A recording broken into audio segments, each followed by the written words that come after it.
Madame la Présidente, Signora Presidenta, cher Dilma Rousseff, Monsieur le Doyen, cher Enrico Letta, Monsieur le Professeur, cher Olivier Daben, Monsieur le Directeur exécutif de l'Observatoire politique de l'Amérique latine et de la Caraïbe, cher Gaspard Estrada, distinguished guests, ladies and gentlemen, dear students, it is a great honor for us to welcome here at Sciences Po this evening Ms. Dilma Rousseff. I would like to, first of all, thank you very warmly, Madam President, for taking a bit of time out of a very, very busy French and European schedule to be with us this evening. It is a great joy and a great honor for us to have you with us. I think it's escaped no one's attention that Brazil has been high on the news agenda lately. What with the dreadful fires in the Amazon rainforest, the diplomatic tensions that followed between Presidents Emmanuel Macron and Jair Bolsonaro, and the French leg of CAIAPO leader Raoni Metutkhire's European tour. But you did not come here today, Ms. Rousseff, to comment on the latest news, but to help us step back and take a considered look at the political situation and state of democracy in Brazil, in Latin America, in Europe, and in the world. I noticed, as I was preparing for this event, that you are the third of Brazil's former presidents who do us the honor of a visit to Sciences Po and to do a lecture in this very lecture hall, Émile Boutmy. In June 2008, Fernando Henrique Cardoso debated in this very same lecture hall with the eminent French sociologist Alain Touraine. In September 2011, as you were just beginning the second semester of your term as president, former President Lula was here to accept an honorary degree from Sciences Po.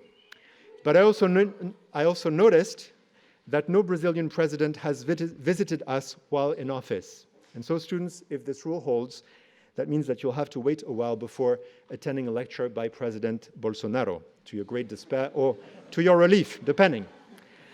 I'll leave it to Olivier Daben and to Gaspard Estrada to introduce our distinguished guest in more detail. But let me simply recall at this stage that Ms. Rousseff was the 36th president of Brazil from January 2011 to August 2016, and the first woman to have led the country after having served.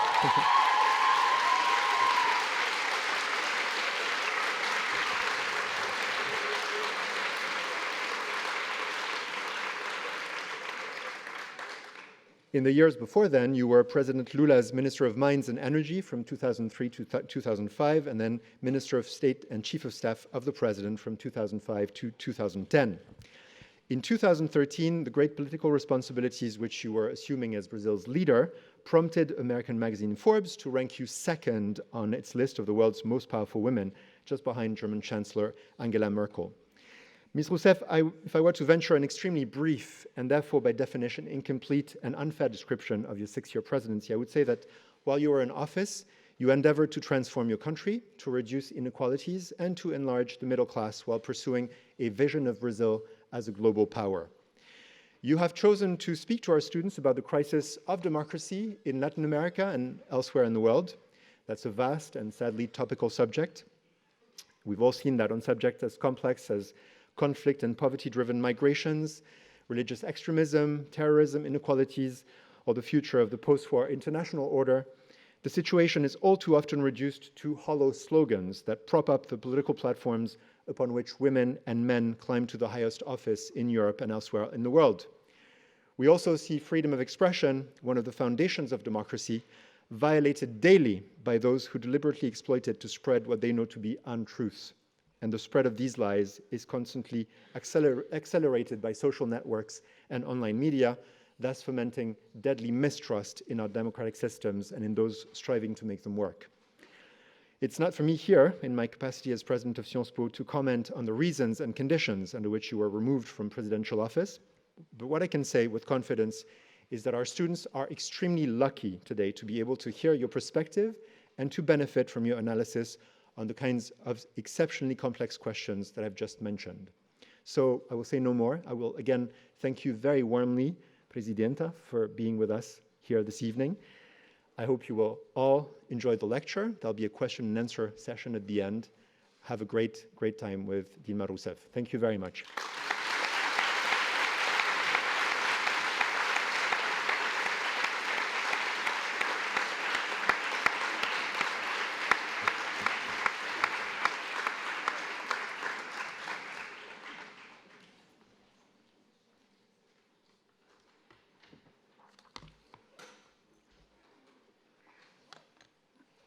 Primeiro, eu queria cumprimentar a todos aqui presentes, começando pelo presidente da Sciences-Po, Frederic Mion.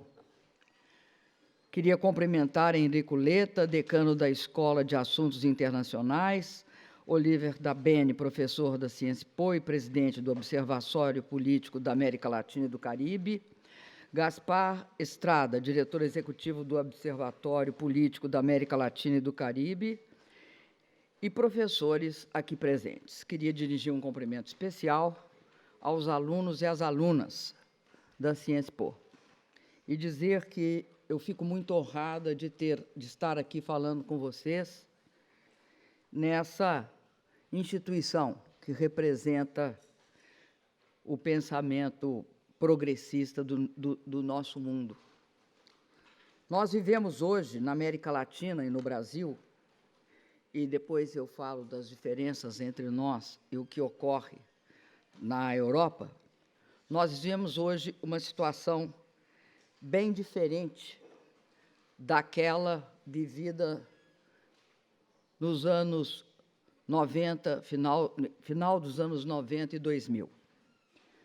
Entre 80 e 90, o pensamento democrático, ele era uma característica dos países do continente latino-americano. Nós tínhamos saído, principalmente os países do Cone Sul, nós tínhamos saído da mais violenta ditadura militar e caminhávamos para a democracia. Ao mesmo tempo, surgia na América Latina o pensamento que defendia as propostas liberais e diziam que o mercado, pura e simplesmente, junto com a desregulamentação da economia, do mercado de trabalho, da previdência, acabaria com a pobreza e a miséria e a desigualdade extrema que existia em nossos países e na nossa região. A mais alta expressão disso, ou seja, a mais visível expressão disso, foi a proposta de uma área de livre comércio das Américas, que chamava-se ALCA, que foi apresentada pelos Estados Unidos na Cúpula das Américas de Miami em dezembro de 94. Anos depois, já em 2005, governos populares progressistas tinham surgido em quase toda a América Latina, principalmente nessa região sul do continente, mas também em outras áreas, como a Bolívia, a própria Venezuela com Chávez e outros países. Mas, na verdade, nós derrotamos essa proposta na cúpula de Mar del Plata. Nós derrotamos a proposta da ALCA por ação da Argentina, que estava sendo presidida por Néstor Kirchner, por Brasil, que estava presidido por Luiz Inácio Lula da Silva, por Lula, e no Uruguai, presidido por Tabaré Vázquez. Essa derrota ela foi muito importante, porque ela é o signo de uma época, que não é só uma época, obviamente, de combate contra essa versão, que era transformar o Brasil numa área de livre comércio, mas era o Brasil e os países da América Latina, mas, sobretudo, era uma visão neoliberal que começava a entrar nos nossos países e que nós, de uma forma ou de outra, cada um da sua maneira, impedimos uns que prosseguisse e se radicalizasse ainda mais, como é o caso da Argentina, que teve todas as suas empresas públicas vendidas, inclusive a segunda maior empresa de petróleo da América Latina, que na época era a YPF. Outras, como nós, o Brasil, que tinha barrado, de fato, o neoliberalismo sempre conseguiu pouco no Brasil. E, no final do governo Fernando Henrique Cardoso, ainda restavam todos os bancos públicos, restavam a Petrobras, a Eletrobras, a Embraer, as empresas importantes, como o Correio, como também a área de pesquisa agropecuária, Embrapa. na verdade, ele não conseguiu, naquele momento, implantar as reformas que pretendia. Foi tudo parcial. Não conseguiu desregulamentar o mercado de trabalho. Então, o governo Lula chega em 2003, e, naquela época, você tem um conjunto de governos progressistas. E um desafio grande é colocado para nós, a integração regional na América Latina. E nós fizemos não só a integração regional, como construímos instituições políticas também, a saber, a Unasul, que congregava todos os países do continente, da parte sul do continente, a CELAC, que integrava os países da América Central, do Caribe e do continente sul da América.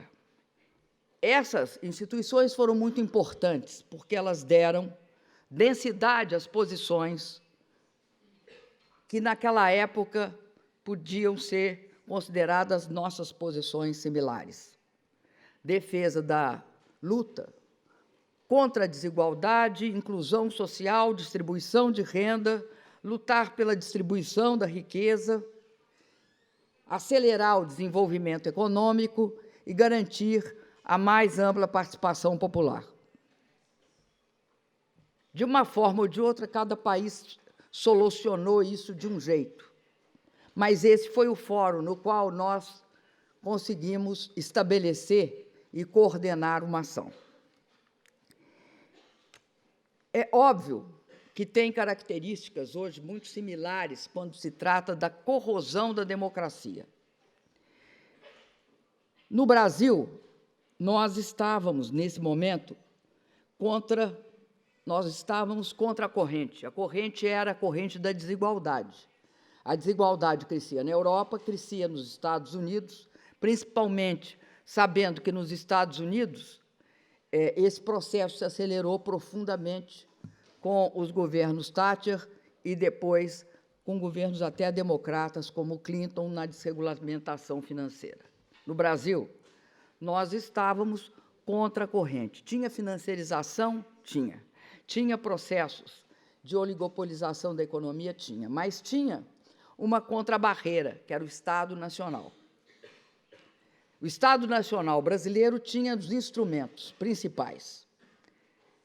Quando Lula chega ao governo, nós temos a maior empresa de petróleo. Ela era ainda pequena não, ela não era o que é hoje, ela é hoje, já é a 7ª empresa de petróleo do mundo, ela estava lá pelo 18º, 17º lugar.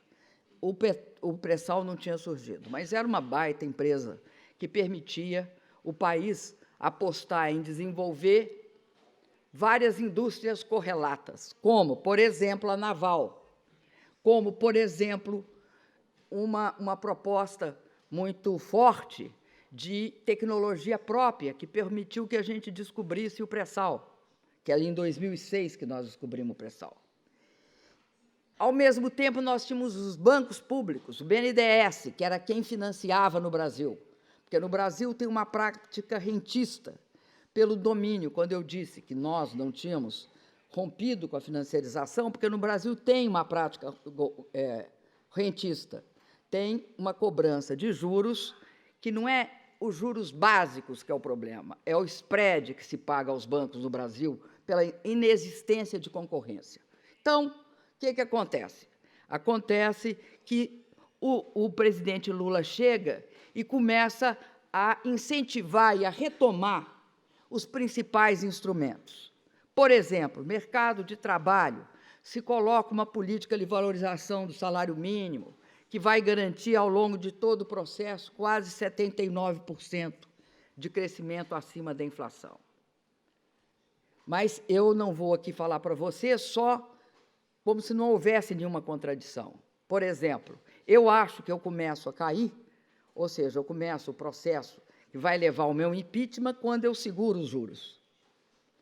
Como é que eu seguro os juros? Nós temos dois grandes bancos públicos.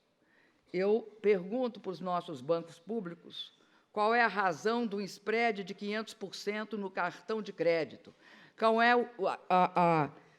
o motivo de um spread de 300% no empréstimo industrial, de 256% em empréstimo imobiliário.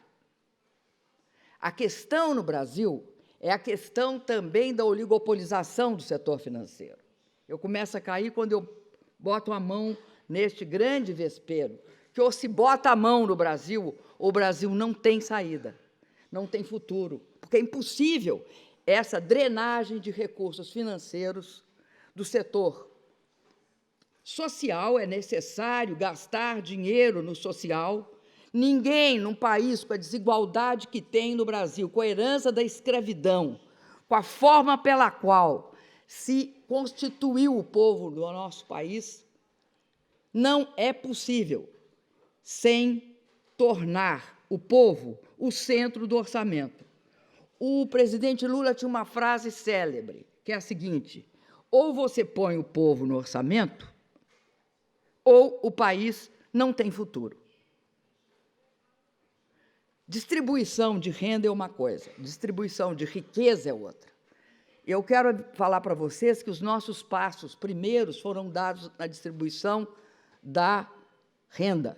Nós não conseguíamos, no início, fazer um processo de distribuição de renda, de riqueza, considerando que riqueza implica em reforma tributária, mas implica também qualidade de serviço público, acesso à educação, a uma aposentadoria decente e a patrimônio, terra e casa.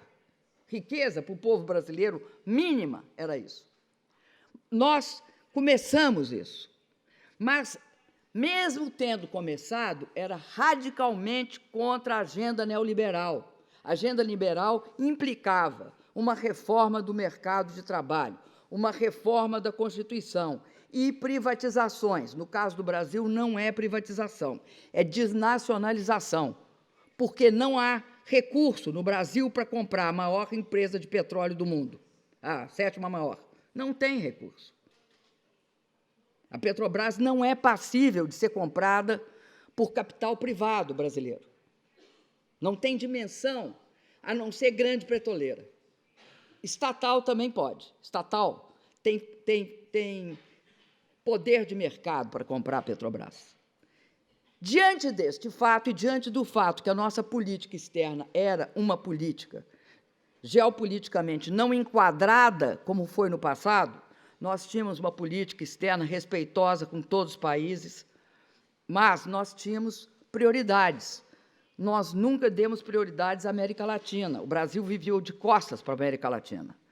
Pelo contrário, durante toda a história do Brasil com a Argentina, foi incentivado uma separação que não é só política, era uma separação que nem os nossos sistemas de transporte ferroviários, nem tampouco o nosso sistema de transmissão conversavam um com o outro, porque são tecnologicamente díspares, não têm a mesma tecnologia. Nós fomos incentivados a ter restrições recíprocas entre nós. Este era um processo que nós rompemos, então, para nós, foi estratégico dar peso para a Argentina. Nós demos peso para a África, porque o Brasil é o 2º maior país africano em população, negro em população. Maior que o Brasil, só a Nigéria. Isso é escondido a 7 chaves. Nós não escondemos, nós temos orgulho do fato de que nós somos um país, obviamente, multiétnico, com uma grande presença da população negra pelo fato de que nós, infelizmente, sofremos o horror de 350 anos de escravidão. Mas fomos o último país a sair da escravidão. A escravidão não deixou marca só na população negra brasileira, mas deixou marcas também na elite. A elite acha que uma das formas mais adequadas de controle social é a violência. Eu fui presa, como todo mundo aqui sabe, por 3 anos. E eu achava que o pau de arara, que é uma forma de tortura no Brasil, era decorrente da escola do Panamá, da escola de oficiais do Panamá. Não é, não.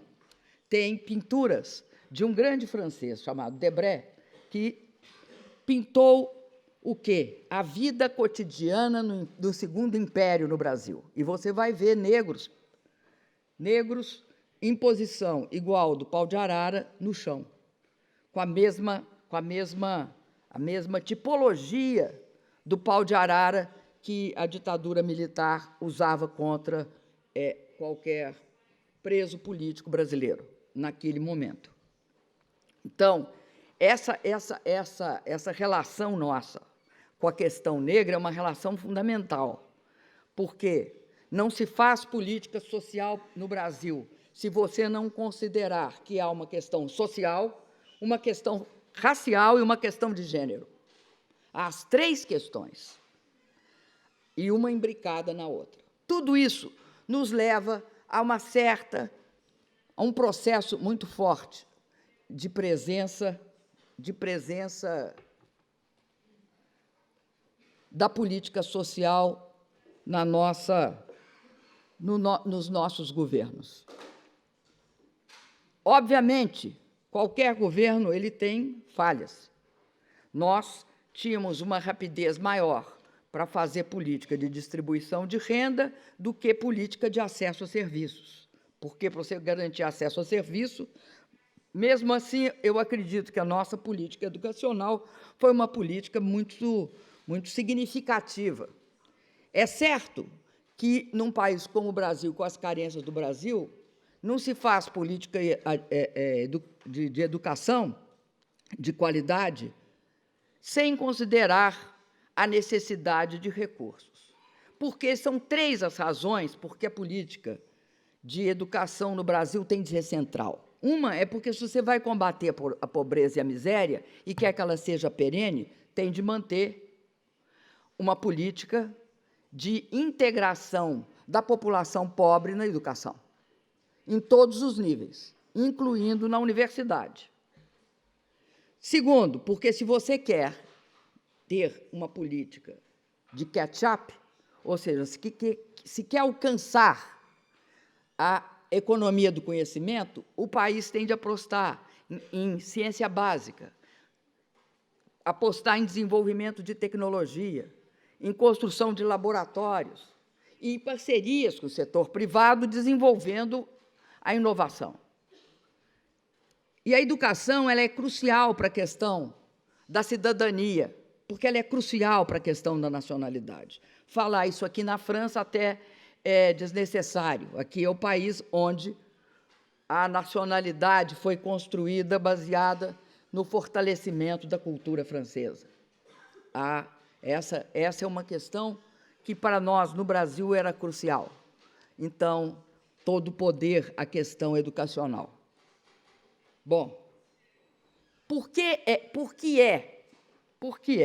que, diante disso, nós somos golpeados, uma parte da população fica contra nós, e hoje nós temos um governo que não é que ele seja de direita, não. Ele é de extrema direita, ele é neofascista. Não é fascista porque ele é entreguista. Ele não é sequer nacionalista. Ele presta continência para os Estados Unidos. O nosso ministro, infelizmente, porque eu sou brasileira, ele acredita que o presidente Trump é uma luz na civilização ocidental. Eu não tenho nada contra o governo americano, porque eu não sou americana. Se eu fosse americana, eu poderia ter, mas eu acredito que ele, de fato, quando se trata da civilização ocidental, nós podemos falar, ele não é uma luz. Nesse sentido, é que a gente tem de entender o que aconteceu no Brasil. Por 4 eleições consecutivas, nós barramos o projeto neoliberal. A última eleição, que foi a minha, em 2014, foi extremamente conflituosa. Extremamente conflituosa. Nós tínhamos uma prática, até então, de ter aquele marco do diálogo que tem entre as forças, né? São forças democráticas, você não é inimigo, você é adversário, um certo padrão de relacionamento. Nesta eleição, rompe-se um pouco o padrão de relacionamento, mas nada muito grave. Mas fica claro que há forças muito importantes do Brasil que não concordam com a perda da oportunidade para implantar as reformas que nós não iríamos implantar de forma alguma, porque não tínhamos implantado no primeiro governo Lula, no segundo governo Lula, no terceiro governo, no primeiro meu governo, e não íamos implantar no segundo. Então, começa um processo de desestabilização, que o mais grave desse processo de desestabilização é o fato de que, nos primeiros dias do segundo mandato meu, tinha 16 processos de impeachment. Aliás, no sexto mês do meu primeiro mandato, tinha 16 pedidos de impeachment.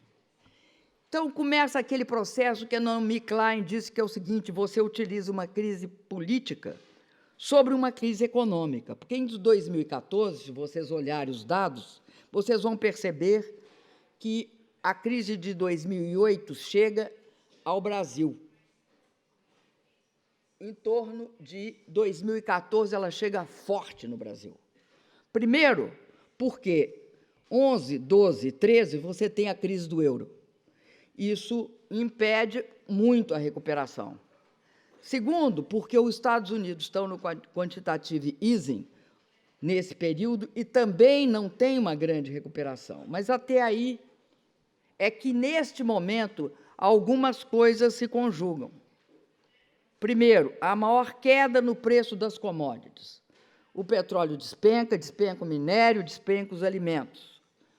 Além disso, uma grande desaceleração começa a aparecer na economia chinesa.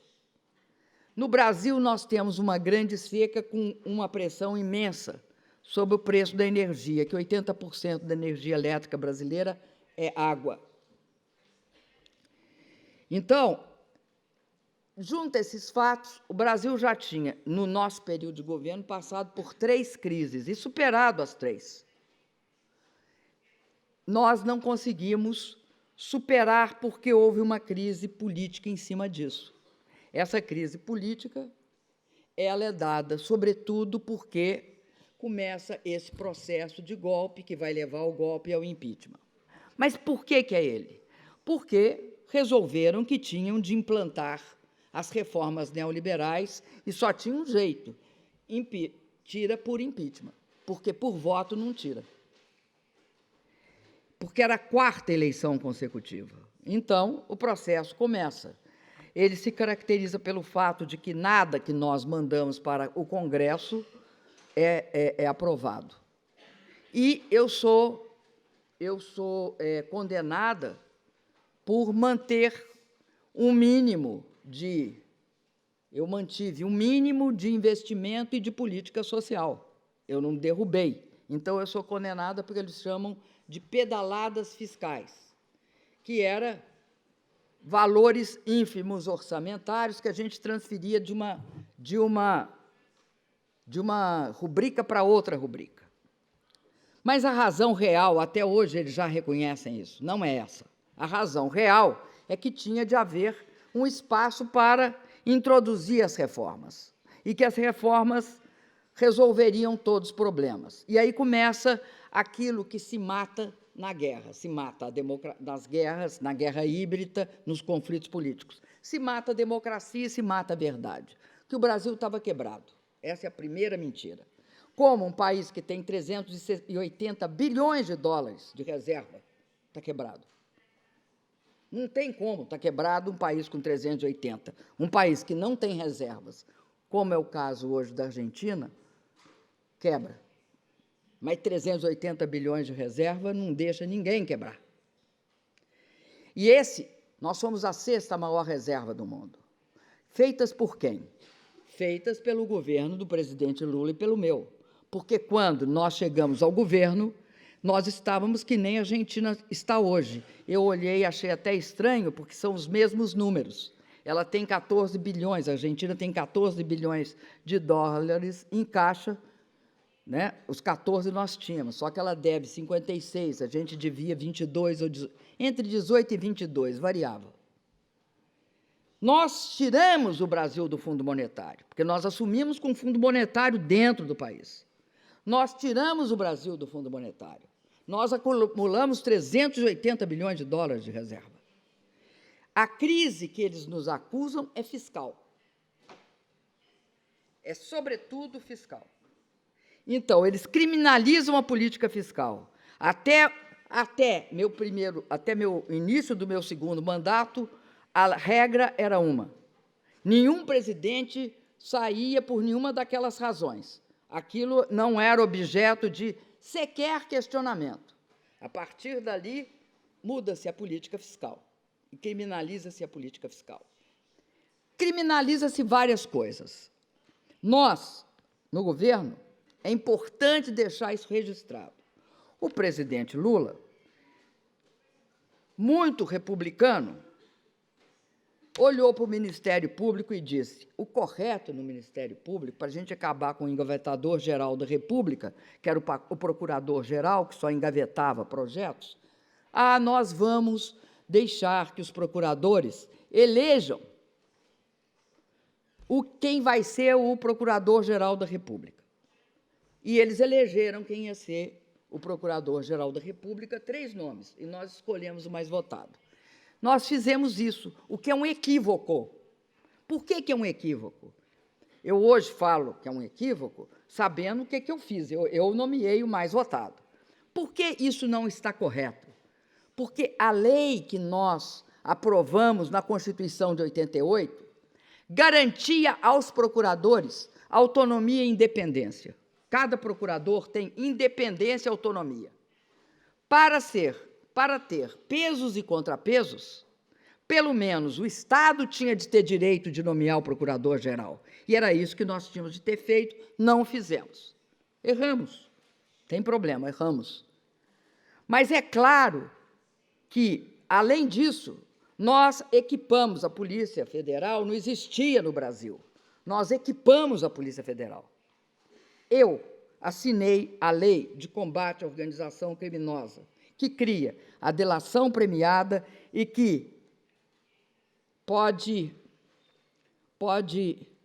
permite que o corruptor no Brasil fosse preso. Porque até então se prendia o corrupto. O corruptor, que era um empresário, não era preso. Tinha, assim, uma previsão, mas, em lei, quando você não tipifica, você não consegue executar. Eram as duas coisas.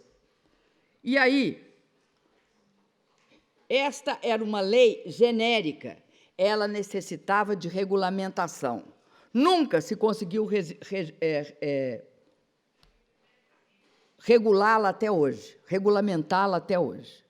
E, por isso, todos os mecanismos da lei foram usados de forma indevida e permitiu que, no Brasil, fosse mais um país onde houve o que alguns chamam de lawfare. Eu estou quase chegando no fim, para depois ter pergunta. O lawfare, basicamente, é um sistema, ele não é um único ato, ou uma única iniciativa, ou uma única atividade. Ele é um conjunto de práticas. Ele consiste em algo muito claro. Você usa o sistema de leis, você usa esse sistema de leis e você constrói a perseguição política através da constituição da justiça do inimigo. E é assim que ocorre.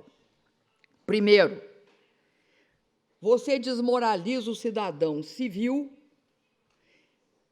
e desmoraliza na questão central, que é a questão, para ele, moral e ética. Com isso, você o imobiliza.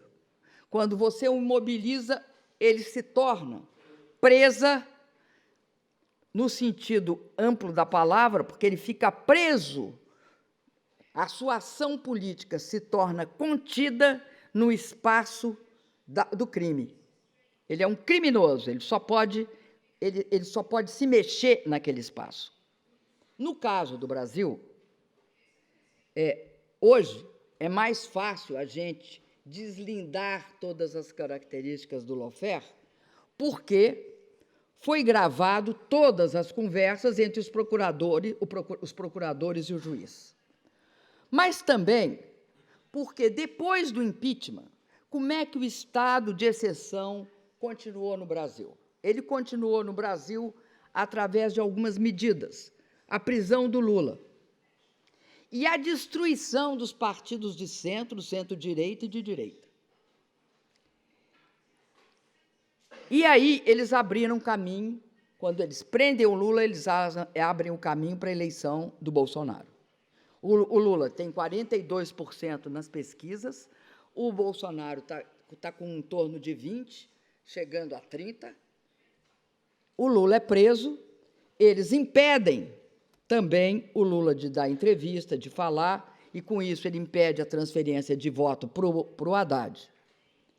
Agora, tem de entender o que é o lawfare, porque o lawfare, como a gente tem de entender também o que era o surgimento, por que surge a extrema-direita, por que, afinal de contas, ela aparece, e por que não pode ser como em outros países.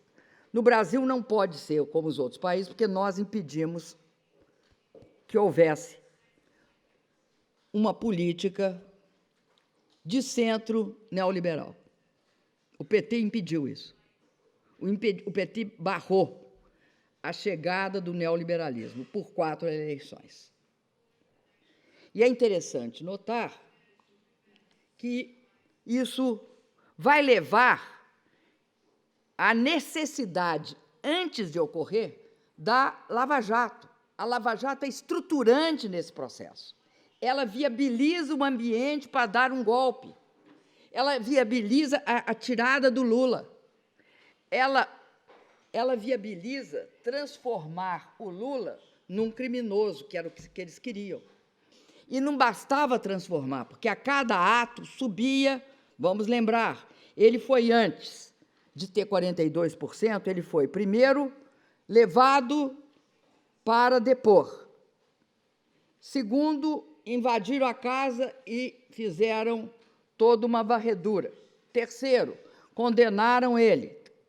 Quarto, confirmaram a condenação. Quinto, só restava impedir que ele fosse, porque a cada vez que eles tomavam medida, no caso específico do Lula, ele não era destruído. Esse é um problema, por isso que o Lula está de pé. Nos outros países, você teve coisas muito similares. A Cristina Kirchner passa por um processo similar, só que, no caso da Cristina, ela foi eleita senadora e o Senado não permite que eles julguem, né? No caso do presidente Rafael Correia, é muito similar.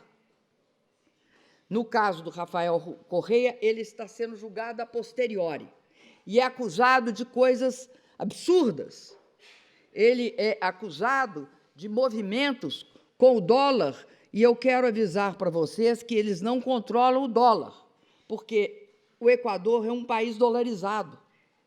Não por ele, Rafael Correia. Ele recebe assim. Da mesma forma, você tem uma série de iniciativas que utilizam a lei para destruir. O Lula resistiu porque o povo brasileiro se identificava com ele. Não era nem porque eles sabiam que ele era inocente. Hoje é difícil alguém falar que o Lula não é inocente, pela quantidade de dados que a Vaza Jato colocou na mesa. A cada dia, ela coloca um dado. O juiz Sérgio Moro, ao aceitar ir para o governo Bolsonaro como ministro da Justiça, faz uma autoconfissão de culpa. Mas tem mais coisa, que é o caso gravíssimo da Petrobras, no caso da Fundação Lava Jato. A Fundação Lava Jato, não sei se vocês sabem, é aquela fundação constituída pelos procuradores de Curitiba da Lava Jato e que recebeu a parte que o Departamento de Justiça americano fez um acordo com eles, pelo qual eles teriam o retorno de 2,5 bilhões de reais para a fundação. É muito por uma fundação. 2,5 bilhões de reais paga e repaga uma campanha presidencial. Paga e repaga a formação de um grupo político. Mas o grave não é isso. É contra o quê que eles receberam 2,5 bilhões? Qual era o acordo do Departamento de Justiça? Era que se entregasse os dados da Petrobras. Essa situação chegou a um extremo tamanho que a Procuradora-Geral de Justiça cancelou a fundação e o acordo. Esses dois motivos já tinham tornado muito difícil a situação da Lava Jato, mas a Vaza Jato, que é o Glenn Greenwald, divulgando o fato do Moro ser parcial, dos próprios procuradores acharem que as provas eram frágeis e, sobretudo, que eles funcionavam quase como um partido político, derruba isso. O que tem que eu acho que é comum na América Latina? É que a questão da Lava Jato ela é executada de forma muito similar. É uma relação que alguns dizem que os tanques foram substituídos pela toga no Brasil e na América Latina. Eu acho que não é bem assim. Eu acho que é um sistema cuja aparência maior se dá no sistema judiciário, mas não é só ele. No Brasil, a imprensa, principalmente a imprensa oligopólica, se comportou como uma quarta instância judiciária. Ela julgava, condenava, sem direito de defesa. Mas, no Brasil, houve um processo que é um processo ultracorrosivo, que comprometia o direito de defesa através do fato de que você divulgava antes do que você acusava a pessoa, e o direito de defesa dela ficava comprometido. Esse é um processo que é gravíssimo, porque ele não ocorre só no Brasil. Pelo que eu tenho lido e tenho escutado, tem um processo muito similar acontecendo aqui com um dos candidatos a presidente, o Jean-Luc Mélenchon. Acredito que ele pode estar sendo, não controlo, não sei como é que é, lá no Brasil eu sei como é que é, da Cristina Kirchner eu sei como é que é, e do Rafael eu sei. Eu não controlo juridicamente, mas eu estou falando que formalmente aparece bastante como, porque a coisa mais difícil que tem é a chamada prova do demônio. É a prova que você tem de provar que você é inocente. Eu sou inocente porque eu não estava lá. Onde? Você sabia do que... A prova da inocência ela é absolutamente impraticável. Não, ela é chamada a prova do demônio. Não é? Não inventei isso, não. Ela é chamada. Então, essa história de você provar que não fez, que não aconteceu, é a coisa mais complicada. Isso que eu achei muito grave nesse caso. E eu já vi, isso ocorreu no Brasil, em todas as circunstâncias. O Lula tinha de todo dia provar que ele era inocente. E não eles provar que ele era culpado. Tanto é que o juiz, na sentença, quando perguntado por que crime, por que fato, ou seja, o que ele fez que prova a corrupção, está escrito fato indeterminado. Você já imaginou você ser condenado por fato indeterminado? Matou.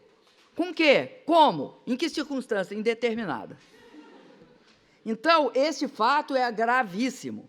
E eu quero dizer que eu acho que tem 4 coisas, vou finalizar, 4 coisas que acontecem simultaneamente, cada um depende da história do Brasil. Vocês lembrem que o Brasil tem 2 fontes de autoritarismo, são 350 anos de escravidão e 21 de ditadura.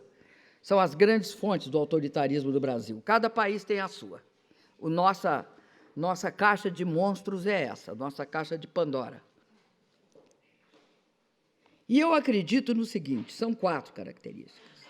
Quando você enseja um processo de desigualdade forte, ou quando você impede um processo de melhoria forte, você cria as condições para uma parte da população desacreditar da política. Por quê? Quando os governos não são capazes de atender às demandas da população, a política passa a ser irrelevante para a vida das pessoas. Elas tendem à despolitização. E se você utiliza algo muito característico, principalmente das políticas de direita, que é atribuir a responsabilidade do fato, ou a uma etnia, mexicanos, muçulmanos, migrantes, ou a um partido político, o PT, o peronismo, enfim, o partido lá do Rafael Correia, o mesmo caso com o Lugo, no Paraguai, ou questões de movimentos sociais, como o movimento de mulheres, que estão destruindo a família, LGBT, se cria certos parâmetros que são responsáveis por a construção de um sistema que permite o surgimento da extrema-direita. E, principalmente, quando não é que só você concentra renda ou concentra riqueza. Óbvio que, em proporções gigantescas, isso leva um certo tempo para surgir e aparecer na vida das pessoas. Mas tem uma característica pior nesses sistemas, é que eles montam uma espécie de impedimento para as pessoas melhorarem de vida. Não tem a hipótese da ascensão social. Isso permite que se atribua que todo esse discurso permeie uma parte da sociedade. No caso do Brasil, nós somos distintos da Europa. A Europa teve a chegada do neoliberalismo dentro dos princípios do Estado democrático liberal. Não houve comprometimento da democracia. Você pode até dizer que depois você corrói a democracia com a desigualdade sempre. Sempre você corroerá. Quando aumentar a desigualdade, você corrói. Você tem de diminuir o nível de participação popular. Você tem necessariamente de fazer isso. Todos os governos o fazem. Mas foi nos marcos da democracia liberal. Não tinha a hipótese, não tem a hipótese de surgir, pelo menos no marco da chegada do neoliberalismo, com a Thatcher e com Reagan, ou posteriormente, com Tony Blair e o Clinton, não tinha hipótese de você ter uma política neofascista, como tem no Brasil. No Brasil, nós impedimos o surgimento do neoliberalismo, a implantação integral do neoliberalismo. Nós impedimos. Como a democracia lá era mais frágil, porque você podia falar para mim, eles podiam esperar o desgaste normal de um governo. Né? A quinta eleição, podiam. Mas lá a democracia é mais frágil. Então, eles quebraram a democracia. E é isso que permitiu que o golpe fosse dado com um tiro no pé, destruindo o PMDB, o PSDB. Eles deram um tiro no pé. E não deu certo a parte que dizia respeito à nossa destruição. Porque, se eles fizeram todos menos de 10% dos votos, nós chegamos ao nível dos 40 e tantos, 45%. Isso era para nós, a ideia era destruir completamente, tirar a gente da face da terra. Tanto é assim que o Bolsonaro sabe que é um inimigo. Ele, dia sim, dia não, ele fala mal de nós. É para nós que ele, sobre nós que ele diz que era mais fácil ter matado 100 mil do que torturado 30 mil e desaparecido uns quantos. Era melhor ter matado. É ele que fala que tem de parar 2 cabos, aliás, um soldado, um cabo e 2 soldados, fecha o Supremo. É ele que cria, hoje, uma coisa, e aí é que eu termino, uma ilusão. Ele cria uma ilusão. Criou, aliás, no passado, que ele era passível de ser domesticado. Todos os que deram o golpe com ele, segmentos militares não da ativa, isso. Além disso, os próprios setores,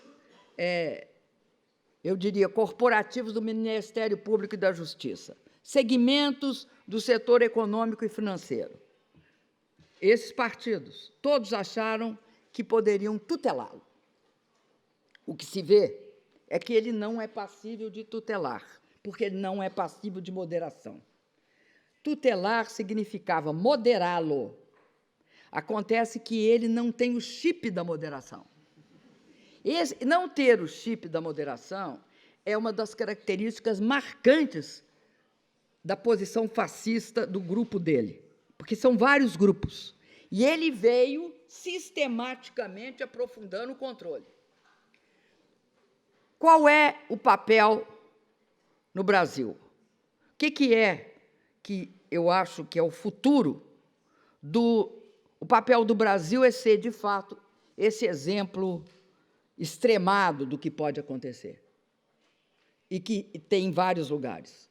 Você tem extrema-direita hoje em todos os países, quase todos os países do Ocidente. Só não na hegemonia, como foi o caso no Brasil. Mas o que é o grave disso tudo? O grave disso tudo é que, o grave é a oportunidade também, é que ele acha, todos eles que têm essa visão fascista, eles acham que eles são os detentores da ordem. Eles não aceitam diferença, não aceitam nem entre eles.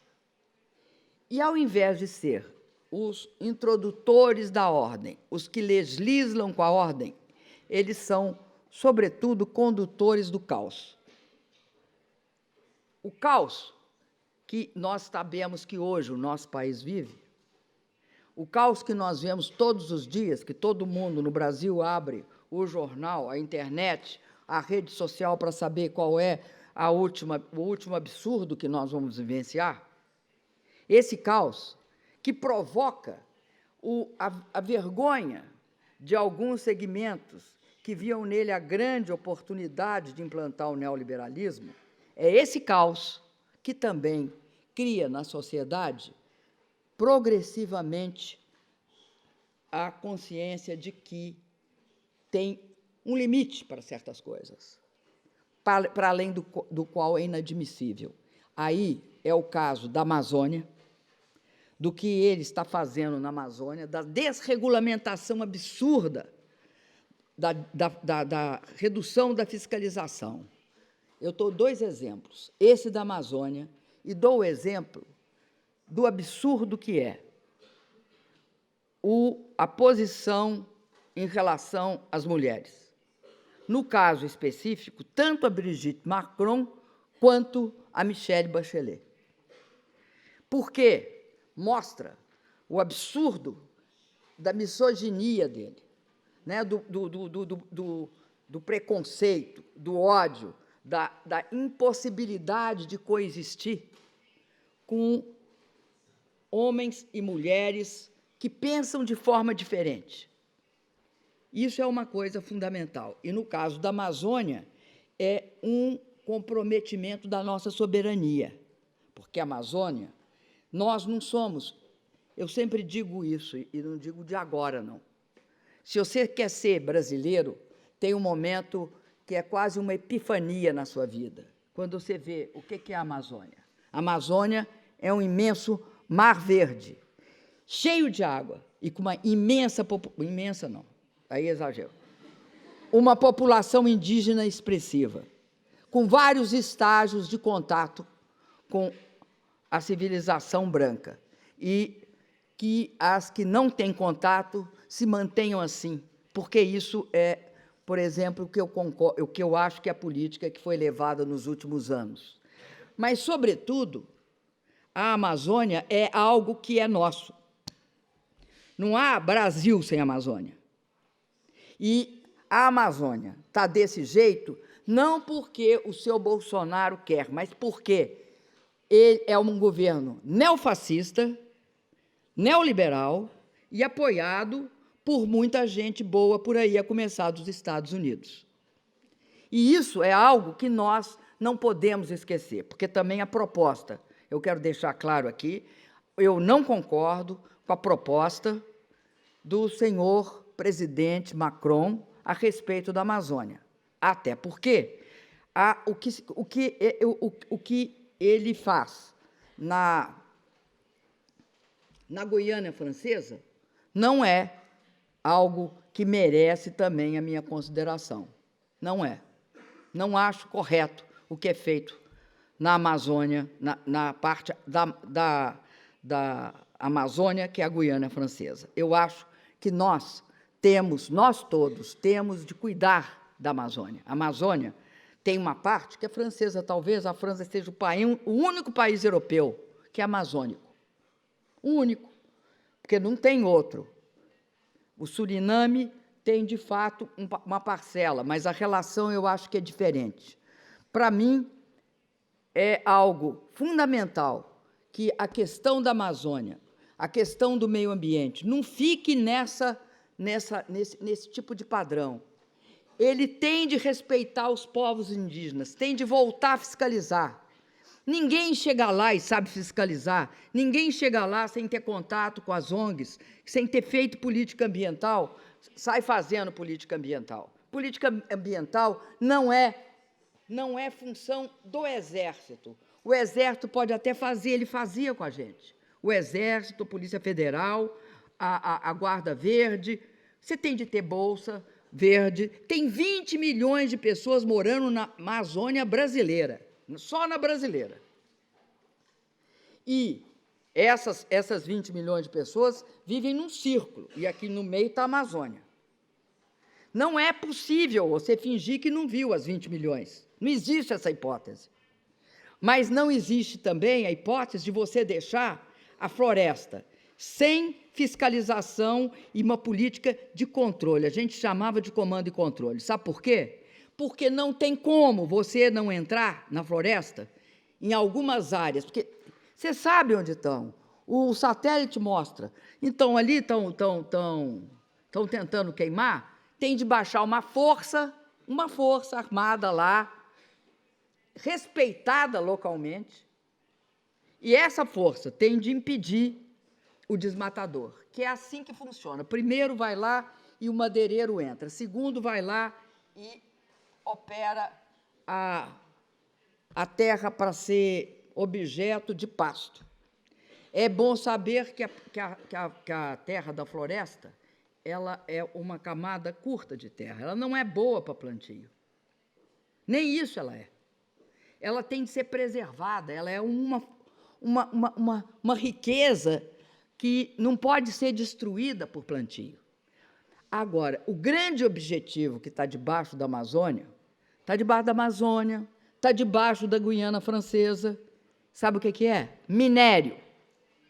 Minério de todos os tipos, de terras raras, passando por potássio, ouro.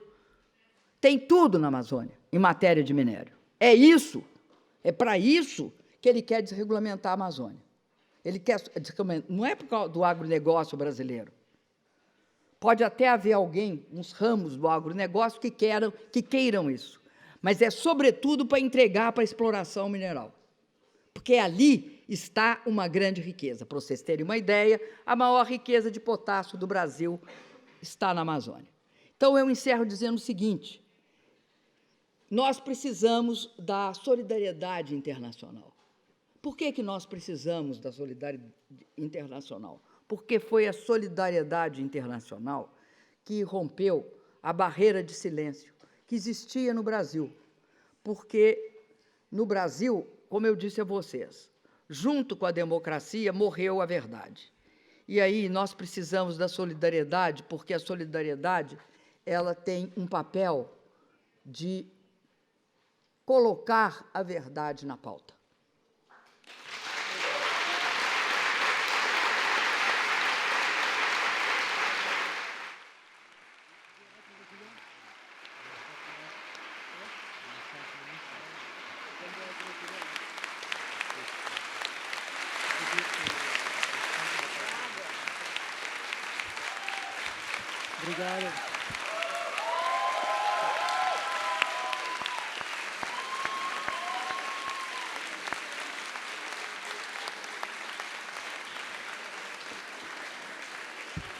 Obrigado.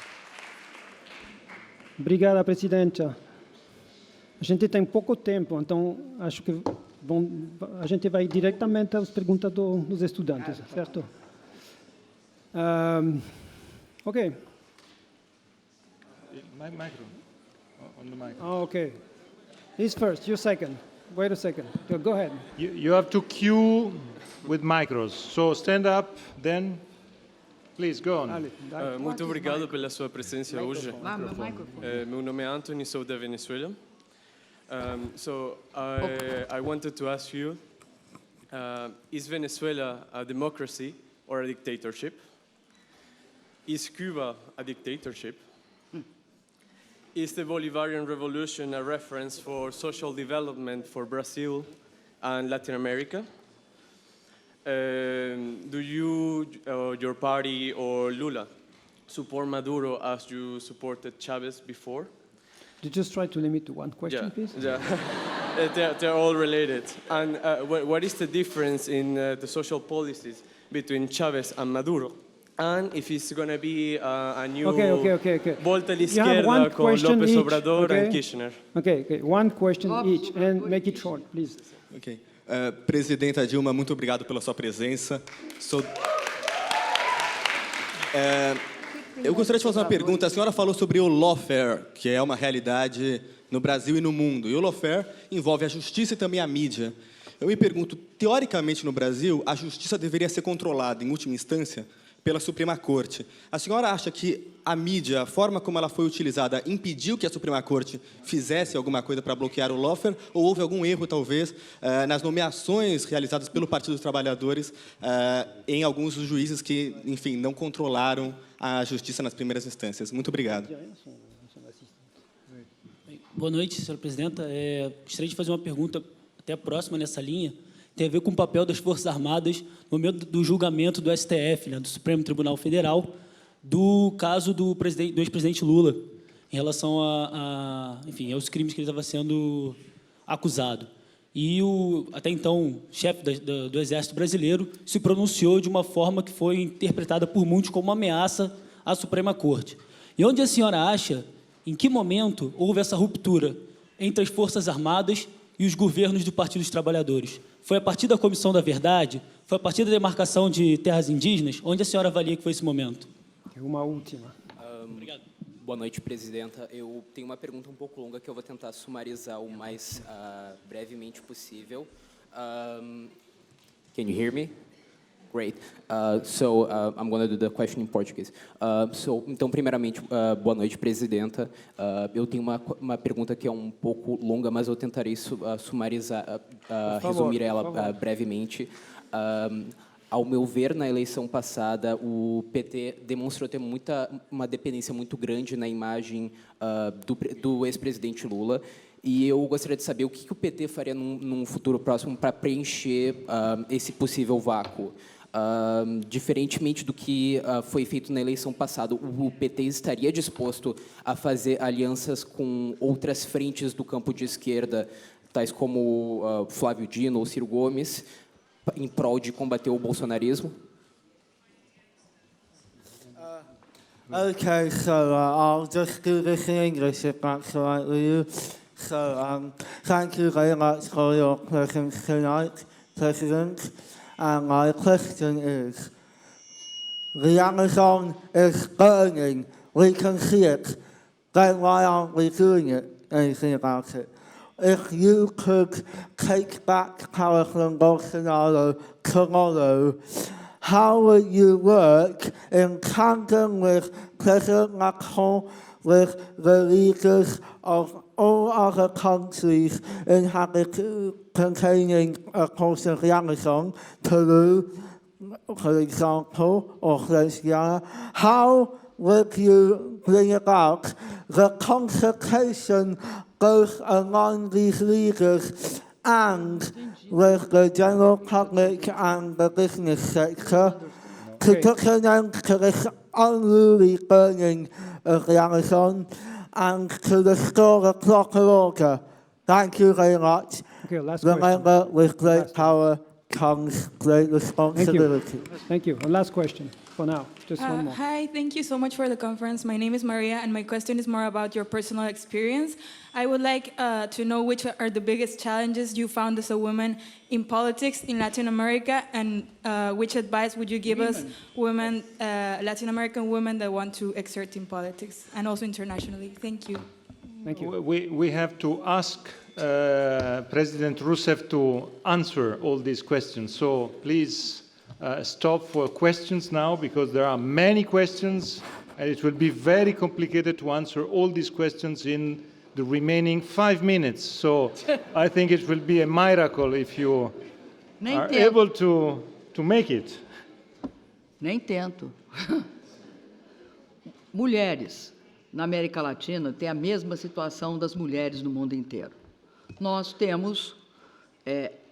somos objetos tanto de uma prática paternalista como muitas vezes de misoginia e também de interdição.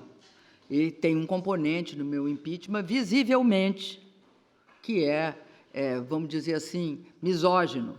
Agora, eu não acho que eu fui empichada por conta da misoginia, pura e simplesmente, mas pelo projeto que eu representava. Agora, como é que é que o combate a nós é um combate mais duro, mais tosco e mais violento. É um combate. Eu era, por exemplo, uma pessoa dura. Homem é forte, mulher é dura. Eu era uma pessoa dura, mas, simultaneamente, eu era uma pessoa frágil. Não há a menor consistência lógica, mas nem procure. Eu era uma pessoa que era uma orca alcoólica que obrigava as pessoas a trabalhar. O homem seria muito trabalhador, muito criativo e com grande capacidade de construir coisas.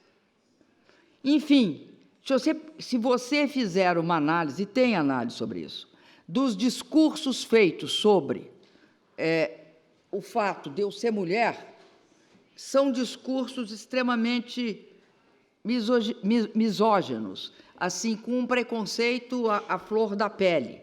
Não era isso, fundamentalmente, o que eles eram contra, mas isto era um componente fundamental no discurso de impeachment de uma mulher. O discurso de impeachment de um homem na mesma situação que eu seria diferente.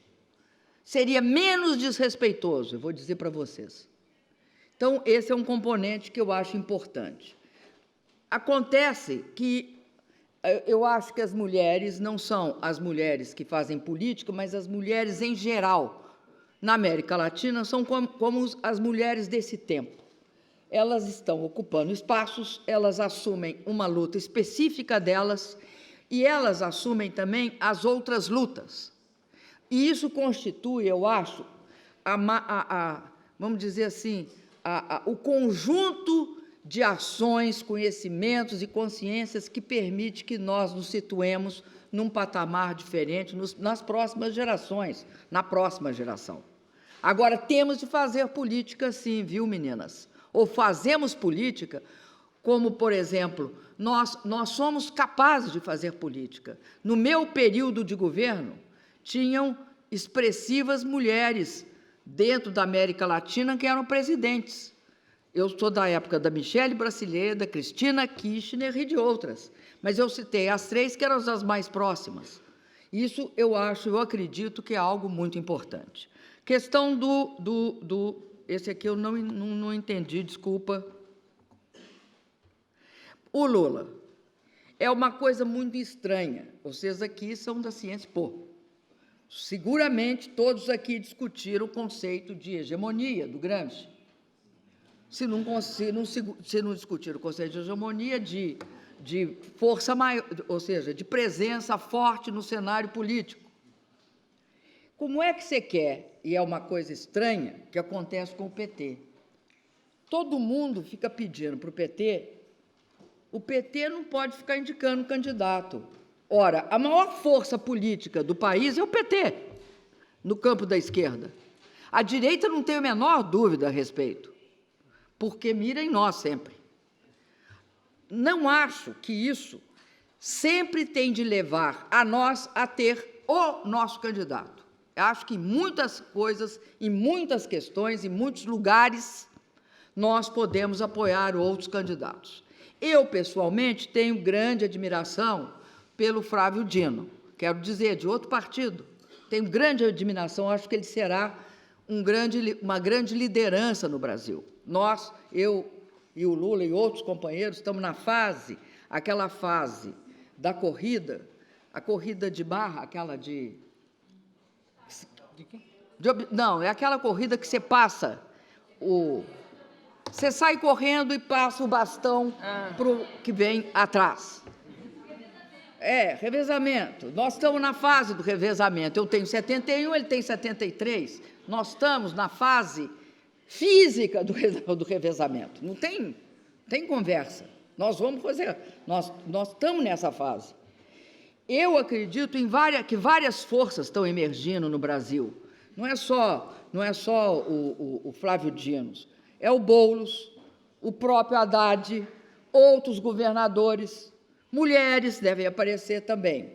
O que será em 2022, eu digo para vocês que eu não sei, e acho que ninguém sabe no Brasil.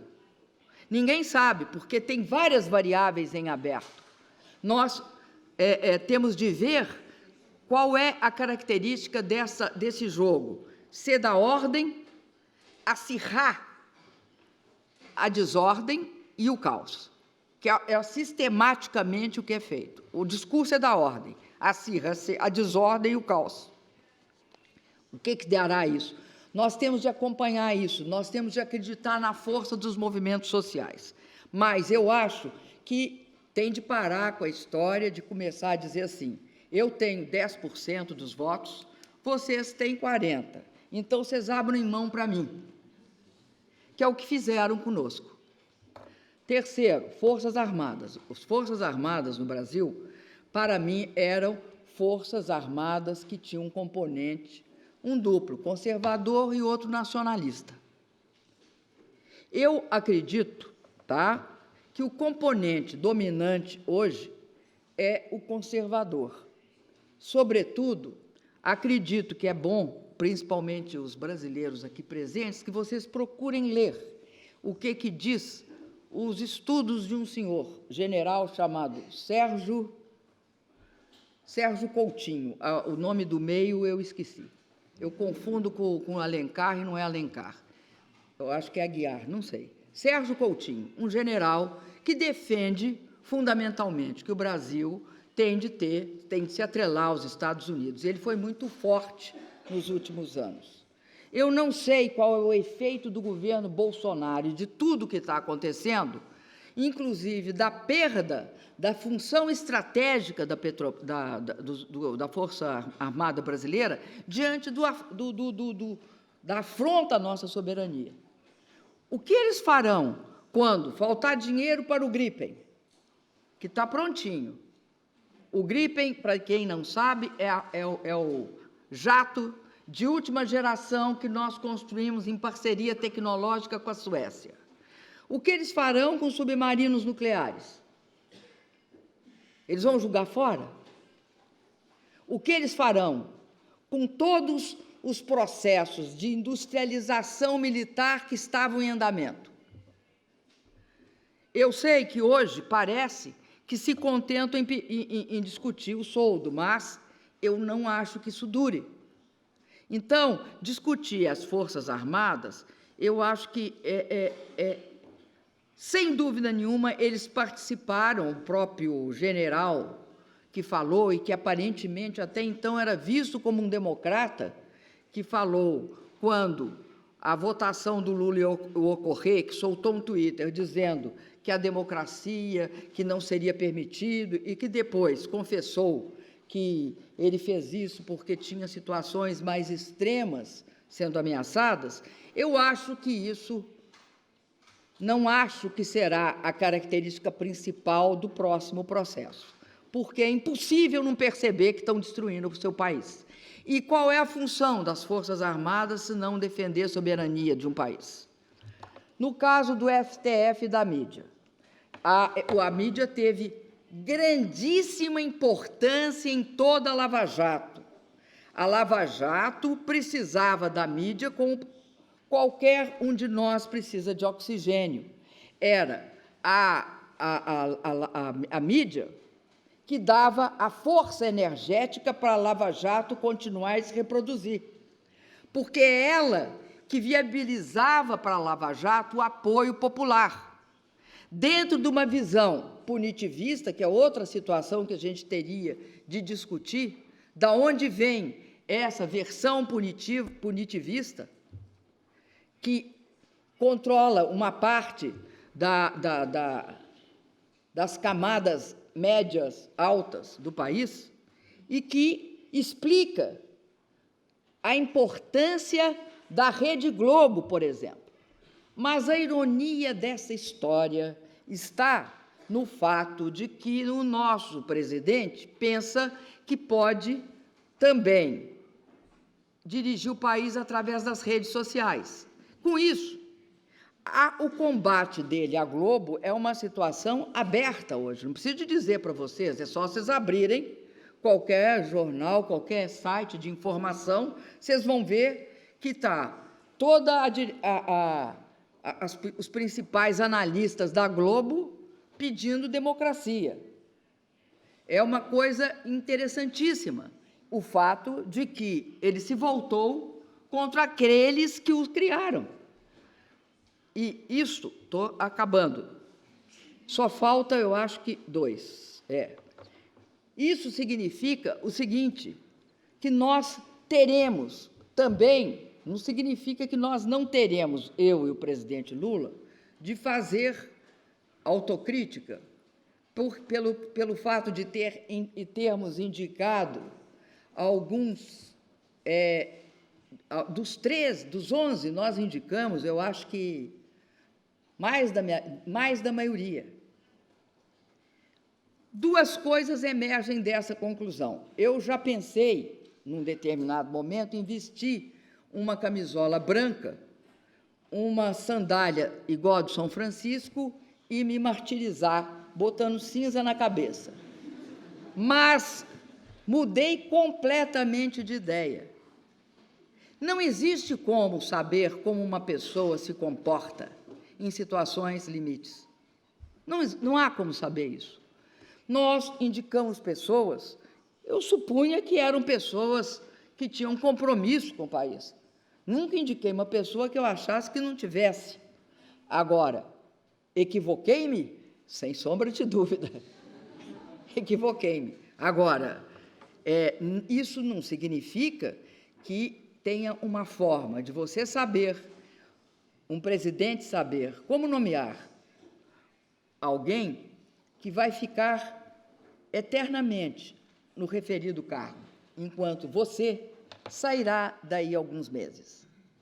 Esta é a contradição entre como se dá o processo. Os presidentes são eleitos.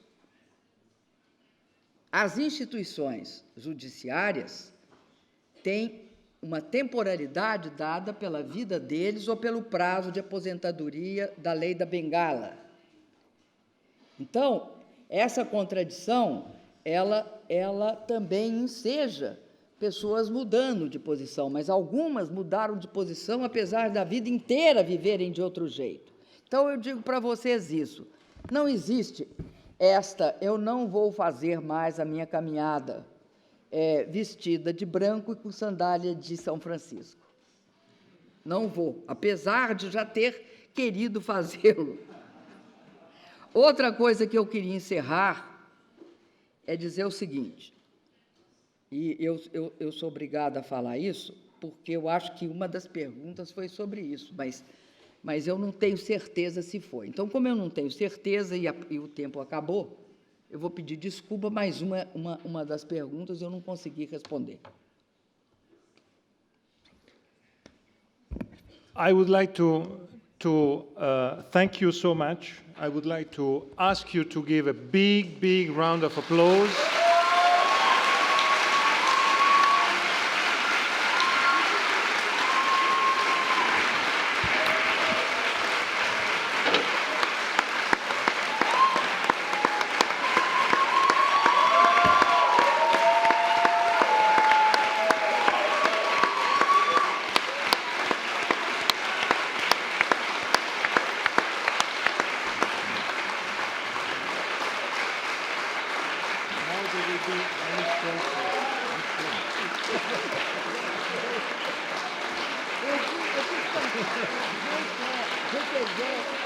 Presidencial também. Ici, c'est très petit. Em Brasília.